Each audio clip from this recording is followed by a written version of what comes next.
오늘 전할 말씀의 제목은 믿음만이 하나님을 알게 합니다. 입니다.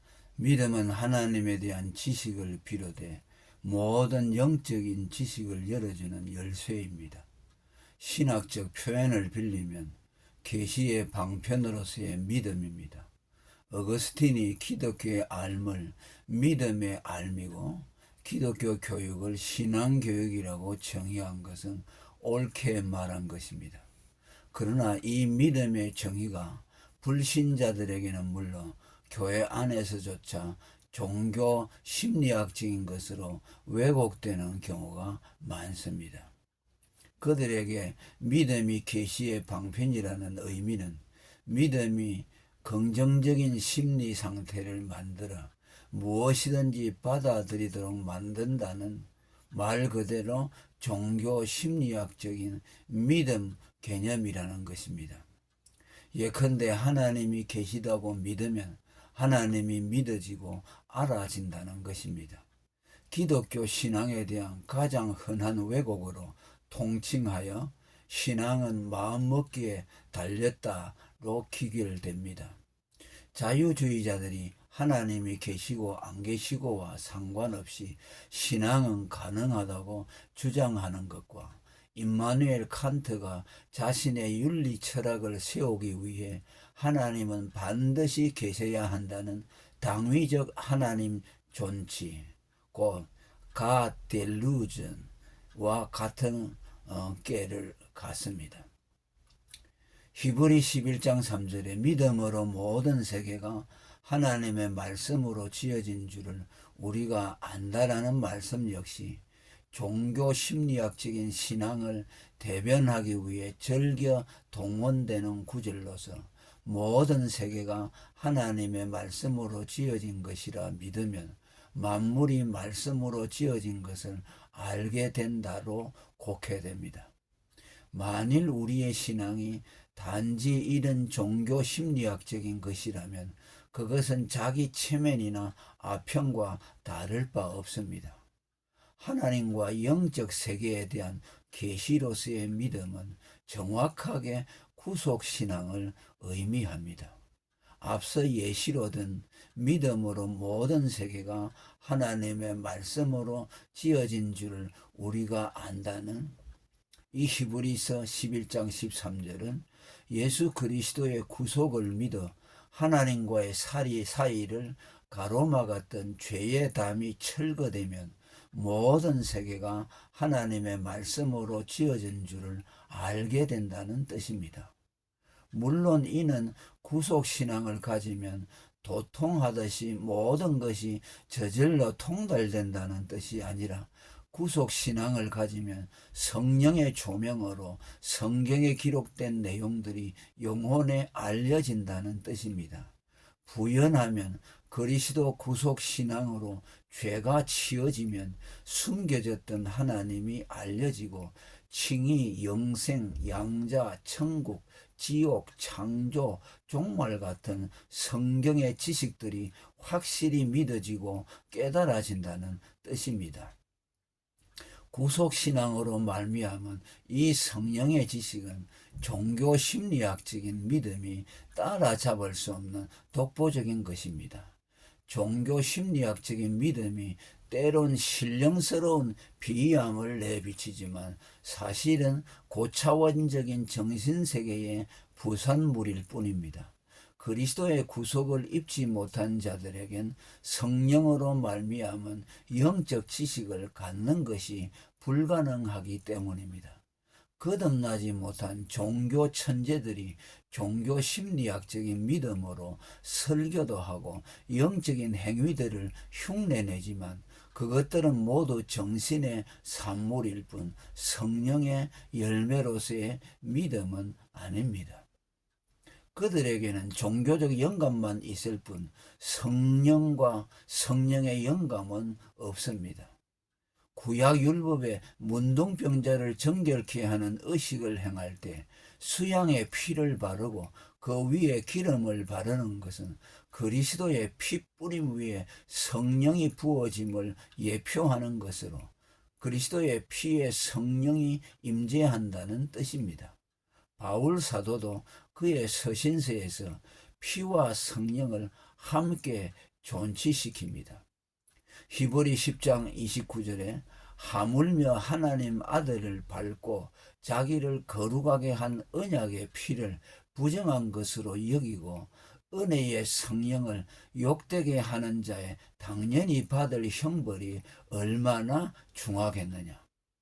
또 고린도전서 2장 13절 신령한 일은 신령한 것으로 분별한다는 바울 사도의 말씀대로 그리스도의 피의 구속을 입지 못한 자들은 성령으로 말미암는 영적 세계의 지식을 가질 수가 없습니다.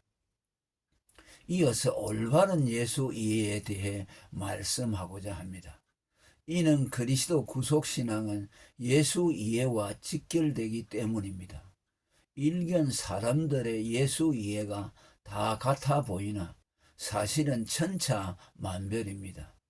율법주의자들처럼 예수를 율법 준수의 모범자로 보는 이들이 있는가 하면 계몽주의자들처럼 예수를 박애주의자나 인류의 훌륭한 스승으로 추앙하는 이들이 있습니다. 또한 예수의 인성을 부인하는 영지주의자들처럼 예수의 인간됨을 부인하는 이들도 있습니다. 혹은 다니엘 신론자들처럼 예수가 화육한 신이기는 하나 하나님은 아니라고 하는 이들도 있으며, 다신론 힌두교처럼 예수를 여러 신들 중에 하나가 화육한 것으로 말하는 이들도 있습니다. 그러나 성경은 예수를 자기 목숨을 대속물로 내어주기 위해 성육신한 삼위일체 하나님으로 말씀합니다. 베드로가 예수를 주는 그리스도시요 살아계신 하나님의 아들이라고 고백한 것은 예수를 죄를 대속한 하나님의 아들 그리스도로 믿는다는 뜻이었습니다. 그의 고백에 예수님이 이를 내게 알게 한 이는 혈육이 아니요 하늘에 계신 내 아버지라고 하나님이 격찬하신 것은 그 고백의 완전함을 승인한 것입니다. 성경이 믿음을 예수 그리스도를 먹는 것으로 표현한 것 역시 그리스도의 죽음을 자기 죗값을 대신한 대속의 죽음으로 받아들인다는 의미입니다. 요한복음 6장 47절에서 51절에 믿는 자는 영생을 가졌나니 나는 하늘로서 내려온 산떡이니 사람이 이 떡을 먹으면 영생하리라. 나의 줄 떡은 곧 세상의 생명을 위한 내 살이로라 라고 했습니다. 예수 그리스도의 죽음을 받아들일 때 죄사함을 입어 숨겨졌던 하나님이 보이고 영적 세계가 열리는 것입니다. 엠마오로 내려가는 두 제자가 예수님으로부터 떡을 떼어 받았을 때 눈이 열려 하나님을 알아본 것은 예수 그리스도의 살을 먹는 자는 죄사함 받아 하나님과 영적 세계를 보게 된다는 상징입니다. 예수님이 마음이 청결한 자가 하나님을 보고 거듭나면 하나님 나라를 본다고 하신 것도 그의 구속을 입어 정결케 되면 하나님과 영적 세계에 눈이 열린다는 뜻입니다. 이처럼 올바른 예수 이해에 근거한 구속신앙이 하나님과 영적 세계에 대한 지식의 첩경이며 이것을 제대로 가르치느냐 못 가르치느냐에 구원과 교회의 존폐가 달려 있습니다. 물론 교회들이 겉으로는 그리스도의 구속이 기독교의 핵심 가치라고 말합니다만 대개 입교시에 마스터한 초보 교리점으로 간주할 뿐 매 예배 때마다 성도들에게 주어 먹게 하는 일용의 양식이 되지 못합니다. 특히 오늘날 교회 안에 다양한 커리큘럼들이 경쟁적으로 유치되는 것을 보면 더 그런 감이 듭니다. 이는 그리스도의 구속은 초보 교리이고 뭔가 고차원의 커리큘럼이 필요하다는 시각에서 연유합니다. 그러나 사실 가장 고차원의 비이한 진리는 그리스도의 구속입니다. 그것은 만세와 만대로부터 감추어진 오직 성령으로만 알려지는 비밀이고 천사들도 살펴보기를 원하는 것입니다. 신앙이 무르익은 만년의 바울 사도의 고백을 들어보십시오. 기독교 입문시부터 그가 평생에 걸쳐 고백해왔던 소위 바로 그 초보 교리였습니다. 이제 내가 육체 가운데 사는 것은 나를 사랑하사 나를 위하여 자기 몸을 버리신 하나님의 아들을 믿는 믿음 안에서 사는 것이라. 갈라디아서 2장 20절. 구속의 도리는 영원히 고백되고 배워야 할 신비입니다. 오늘날 교회들이 아무리 화려한 커리큘럼과 메뉴들을 유치하여 사람들을 호객해도 그리스도의 구속이 주 메뉴가 되지 못한다면 소문난 잔치에 먹을 것 없는 속빈 강정이요 물 없는 구름, 열매 없는 가을나무일 뿐입니다. 하나님과 영적 세계에 대한 참된 지식과 배부름을 주는 것은 오직 구속 신앙 뿐입니다. 할렐루야.